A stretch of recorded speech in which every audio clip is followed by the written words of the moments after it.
I did a Nuzlocke of Fire Emblem Heroes, the mobile game based off of the series that not only has its waifus, but also has people dying when they are killed. Wow, that is already the first rule established in the first 10 seconds. Anyways, we're only going to play through the main story chapters, which means no paralogs, no Tempest Trials, and especially no PvP content, because I do not want to wipe because I ran into a catline underneath the raids. Also, we get to do one summon for every chapter that we complete. Additionally, I will be doing this Nuzlocke on my main account. It feels kind of weird to Nuzlocke on New Game Plus. Honestly, I'm too lazy to set up BlueStacks and create a brand new account just for this video. However, I've decided that we're going to immediately start off by playing the Lunatic story maps instead as punishment for me being lazy. It's more interesting to start playing on Lunatic anyways, since this is where the enemy units have all of their base skills equipped and then some. Eventually. Also, the joke's on me because I'm burning orbs that could be used to summon for Legendary Claude whenever he comes back. First, we need to summon our starting team.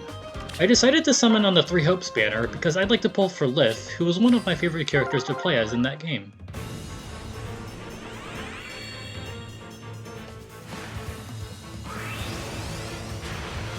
Our first summon is the final boss!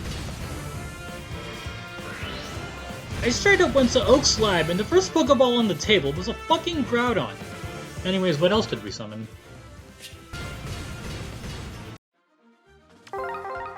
We then have to pick 4 units out of the 5 that we summoned since I thought it would be fun to start from a full session. I pick Idon, Legault, and Hana as our first 3, which leaves us with the 2 mages. On one hand, Tatiana has better stats, a better base kit, and a better base weapon. On the other hand, Mei has drawback and a refinable perf weapon. In the end, I pick Tatiana. And Mei. Goodbye, Hana. After leveling everyone up to 20 using some rare candies, we finally begin with 1-1 Lunatic. Nice. Just gonna have Legault take care of the Jagan over there. Alright, I'm only level 20. And I'm a 3-star unit, who has 0 seals at the moment. Idon deals with the rest of the units on the map and ends up going on a killing spree throughout the entire chapter. She's getting all of the experience actually. This kind of feels like one of those beginner traps for new Fire Emblem players. I think there's a word for that. Something that you might fall into, starts with a P. Alright, a pothole. Fire Emblem potholes. Someone should make a series about that on YouTube. At some point I noticed that Mei has Blue Tommy XP, which also helps out Tatiana when it comes to getting levels. Also, I'm gaining more EXP than I expected in general. It turns out that there's a double EXP and SP event going on, and I did not plan for that. Honestly, these early game chapters are really easy since they have basic baby units who don't even have a full set of skills. We'll just breeze through these chapters quickly since none of them are challenging. Chapters 3 and 4 feature 2 sword-wielding protagonists who try to 1v1 the final boss but fail spectacularly not because they forgot their legendary Dragon Flame weapon, but also because you left them at level 1 for the entire game. Chapter 5 has Minerva run into Legault, but he kills her on the enemy phase. Fight dirty. We've cleared through 5 chapters so far. I think now is a good time to cash in our summons. I decided to summon on this new Ninian banner since I'd love to have a Ninian or a Ninian. Why are there 2 Ninians on this banner? Okay, let's see what we pull here. We have Saiza, who is another dagger unit. Sarah, who is our first healer, who could be really useful in the future. I didn't even know that Tina was on the banner. Huh, she sure is tiny. Oh, and there's also Agma and Roy. They're here as well. Chapter 6 features a climactic showdown against Ryoma after waiting for 25 turns. Except he forgot to bring his fancy Thunder Sword with him, and I have my Thunder Mage Tatiana here to fight him. Chapter 7 has that stupid labyrinth map that thankfully doesn't show up in any other game mode except for this one. Chapter 8 has Lucina. She has a falchion that can actually kill Idon. Thankfully, Legault is nearby to do enough damage to Lucina for Idon to finish her off. So much for avenging her father's death. I noticed that enemies in Chapter 9 are now 5 stars, and I decided that now would be a fair time to promote some of my units as well. For now, I promote Legault and also level up Tinny. We storm through a boss rush of villains from other Fire Emblem games until we reach the final boss herself, Veronica.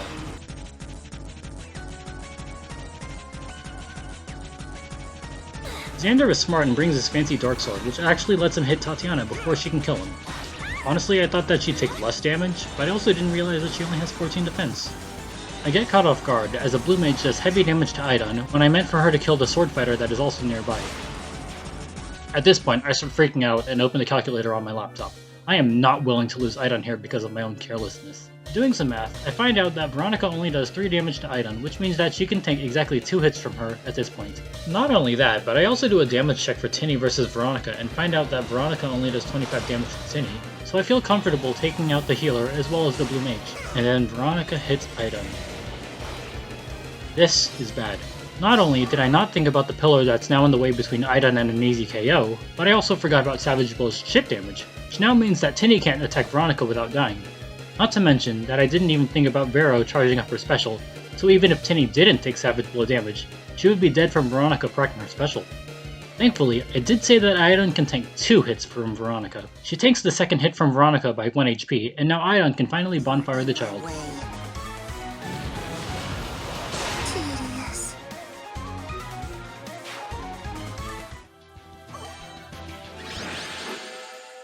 Well, we've beaten the day 1 final boss. How about we reward ourselves with some more nanny and summoning? I could really use a dancer. Cecilia is our first green unit and has a Raven's Home. Kath is also green and has reposition. Galbar exists. I then have to decide between either colorless or red. Ultimately, I decided to go with red with the idea of hopefully getting either a cool horse or a funny fish.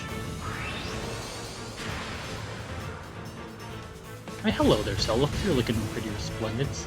So I've just so happened to have bought the Fey Pass a couple of times. Just for the fun of it, I finished the summoning session with that colorless stone. I'm not allowed to use whoever this will be, but why stop at just 4 summons on a circle?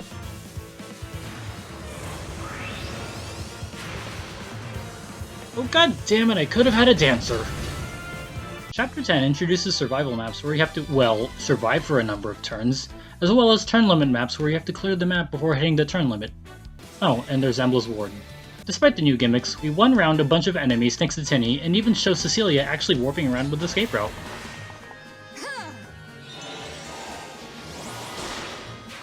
I summoned after chapter 10 because frankly, I'm desperate and could really use someone for the next chapter. 11-3 is not a fun map.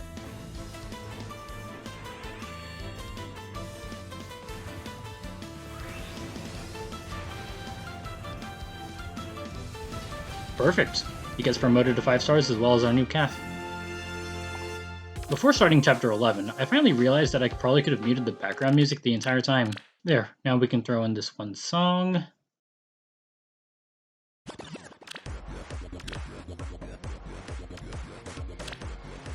At this point, the run is essentially devolved into Tiny Tinny's thunderous tempest throughout the Emblem region.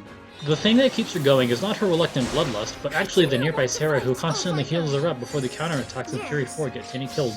Okay fine, here's 11-3. Shall we go? Aiden sits on the many defense tiles up north, Tinny and Sarah bait out Celica and her named friends to the east, and Shigure can fly across the mountain and that separates both parties. We do find a sheep who ends up running away from her flock of friends, as well as a flyer who gets interrupted by Shigure. But we make it through the chapter before Celica can run into Tinny and cheat because of Emblem's Ward. There's also 11-5, which is a turn limit map. As you can see, Celica and her friends got tired of getting bullied, and so they decided to camp out on the defense tiles in the middle of the map. Good luck taking down one of them, because if you chop off one head, then the other 4 units are here to take its place. Actually, never mind. Kath just repositions Tinny away for heal, and the 2 of them beat up the rest of Celica's friends as well as the masked man. Bane. Defeated. Chapter 12. More turn limit maps. This chapter is mostly manageable, but 12-4 proves to be a tricky map to tackle. It's another turn limit map, so I have to act fast. The units won't approach me on their own, so it's up to me to make the first move. Either approach from the west and deal with Saber and the other units, or approach from the north and face Leon and Sonia at the same time. I do some more math with Shigure, and find out that he has just enough bulk to tank hits from Saber and his friends, especially with noontime hits.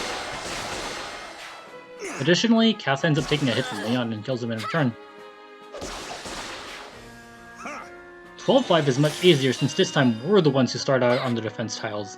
Kath takes a hit from Bane. Tinny and Shigure deal with Tobin and Matilda on the right, and Aiden takes everyone else on the defense tiles.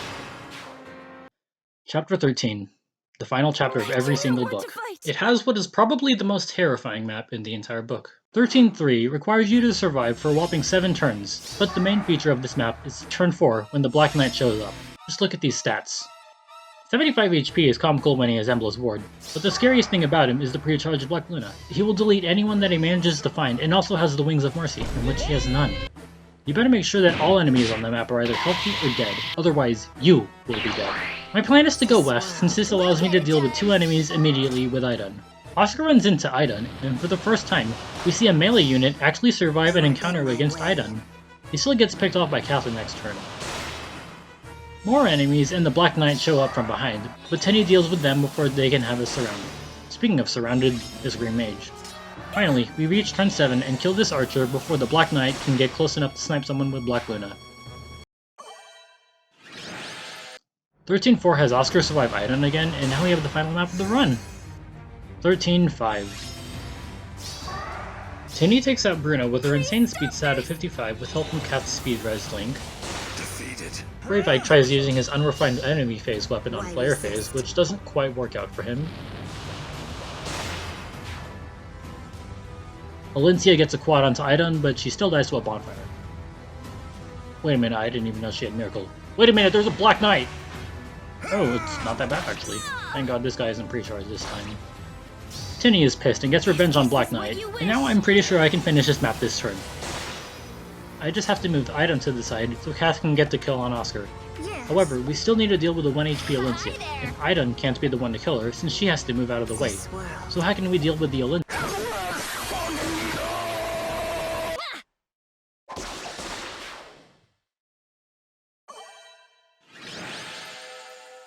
That was a fun way to finish chapter 13. How about we top off the book with 3 more summons? We finally pull a dancer! I mean, it's basically the same thing as Legendary Ninian. They're both green dancers that transform and have free move. Next is another Lance Flyer, which has much less speed than Chigure, but has more attack and defense. And no refine right now. Wait a minute, you don't show up until book 5, go away! Just like that, we did it! We just won our first FEH Nuzlocke and we even did it deathless! Honestly, I thought this run would be too easy, with the first time in Idun, as well as book 1 generally having undercooked skill sets for their enemy units, but the late game maps proved to be an interesting challenge. Wait a minute, we have 2 more maps left? It feels anticlimactic to end the book off with 2 simple intermission maps, but now we're finally allowed to refine our weapons and use our sacred seals. And it looks like I've chosen a good time to start this Nuzlocke because the seals that we're getting are absolutely ridiculous. If you enjoyed this video, feel free to like, comment, and subscribe. It's most likely going to take a while before the next video for book 2 comes out, and I think it'll be an interesting experience now that we'll have weapon refines and seals. Also, what should I do about the free Fjorman friends that we get after chapter 1? Are we allowed to use them for free?